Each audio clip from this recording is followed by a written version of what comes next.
Aujourd'hui, nous allons parler des horreurs de la guerre.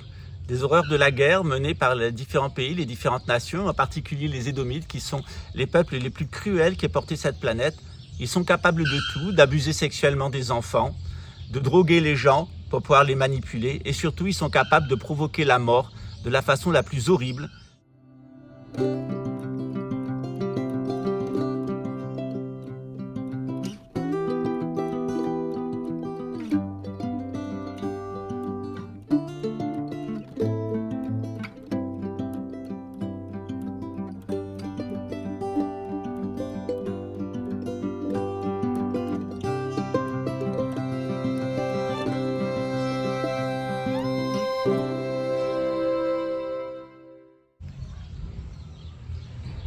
Bonjour les amis, j'espère que vous allez bien. Je suis Pascal Treplinguil à Macunzang. On est au Brésil, dans l'état de Bahia. Vous savez qu'on interfère maintenant dans tout l'état de Rio de Janeiro, à Paraty, à Rio de Janeiro même, et puis vers Búzios, et on intervient ici à Bahia sur plusieurs lieux, au moins 4 lieux.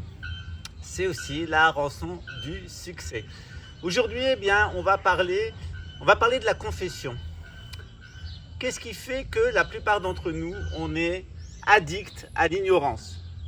Pourquoi est-ce que nous voulons tant que les autres ignorent les choses et pourquoi nous voulons nous maintenir nous-mêmes en permanence dans l'ignorance? Au centre du dispositif du bouddhisme, eh bien, il y a l'ignorance. L'antidote de l'ignorance, eh bien, c'est la gnose. Voilà pourquoi il faut apprendre la gnose. Qu'est-ce que le mécanisme de l'ignorance? Eh bien, je vais vous donner quelques secrets de confession. Lorsqu'on sait lire et lorsqu'on sait écrire, la vie change. Si vous êtes dans un monde où il y a des tas d'écritures, eh bien vous n'avez pas accès à la connaissance, vous n'avez pas accès aux informations. Comment envoyer une lettre? Comment avoir une information? Comment s'orienter dans la vie quand on ne sait pas lire et écrire? C'est la même chose au niveau de la mécanique et en règle générale, on pourrait dire des mathématiques et de la physique. Si vous êtes complètement ignorant des lois de la physique, eh bien, vous allez vous casser la figure, notamment en bicyclette ou en voiture. Un minimum de connaissances permet de maîtriser son vélo. Un minimum de connaissances permet de maîtriser son véhicule. Et puis, on peut aller encore plus loin en les construisant. Pourquoi pas les construire? En tout cas, l'histoire de l'humanité, c'est la capacité à construire des instruments. Et petit à petit, cette capacité à comprendre les lois de la physique, à les observer, à donner naissance aux mathématiques. Et le plus haut niveau des mathématiques a été atteint par les Arabes il y a quelques siècles déjà, qu'on appelait algébraire, c'est-à-dire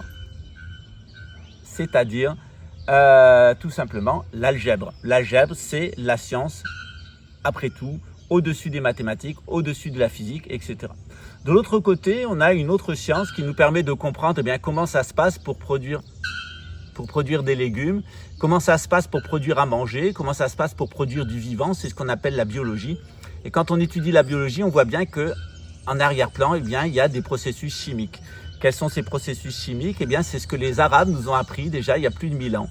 Et c'est ce qu'ils appelaient alchimia et qui est devenu chez nous la chimie. Donc l'algèbre, la chimie, on voit bien que c'est ça qui nous permet, avec la science des lettres, avec la science des nombres, d'être des personnes connaissantes et pas des personnes ignorantes.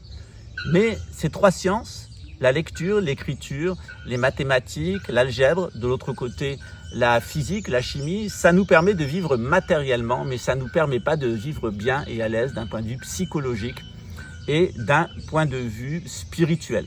Pour vivre bien d'un point de vue psychologique et d'un point de vue spirituel, il faut aller plus loin et c'est ce que nous apporte la gnose. Qu'est-ce que c'est la gnose? C'est la connaissance. Quel est le véhicule de cette connaissance? C'est à la fois de l'alchimie, c'est à la fois de l'algèbre, c'est à la fois la science des nombres et des lettres, mais ça va encore plus loin.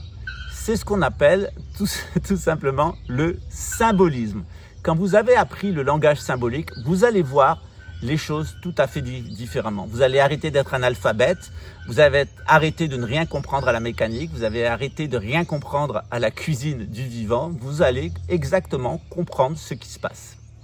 Pour comprendre ce qui se passe, on a plusieurs instruments. D'abord, on a les mécanismes du déterminisme historique, ce sont les véritables mathématiques de l'existence humaine, de la vie des sociétés. Et d'autre part, pour véritablement comprendre quelle est cette espèce d'alchimie qui fait que l'être humain, il évolue au cours de son existence, cette alchimie-là, un peu particulière, eh bien, c'est ce qu'on appelle les prophéties. Donc, entre la mathématique du déterminisme historique, l'algèbre du déterminisme historique et la biologie, la chimie, l'alchimie des prophéties, entre les deux, eh bien, il y a un certain nombre de personnes qui vont planifier les choses. Les sémites, les juifs, les chrétiens, les musulmans, nous avons une certaine vision des choses. Et puis, il y a un autre peuple, issu du sémitisme et issu de la tribu de Cham. C'est ce qu'on appelle eh bien, tout simplement les Édomites et leurs alliés les Khazars. Eh bien, eux, ils ont une vision inverse. Ils voient les choses dans l'autre sens. Comment on peut sortir de cette mécanique et on peut retrouver eh bien, tout ce que nous avait apporté Abraham lorsqu'il a quitté la société antéchristique de l'époque qui était Sumer. Alors, est-ce que vous êtes prêts à recevoir de ces cours? Eh bien, tout simplement, ça dépend de vous.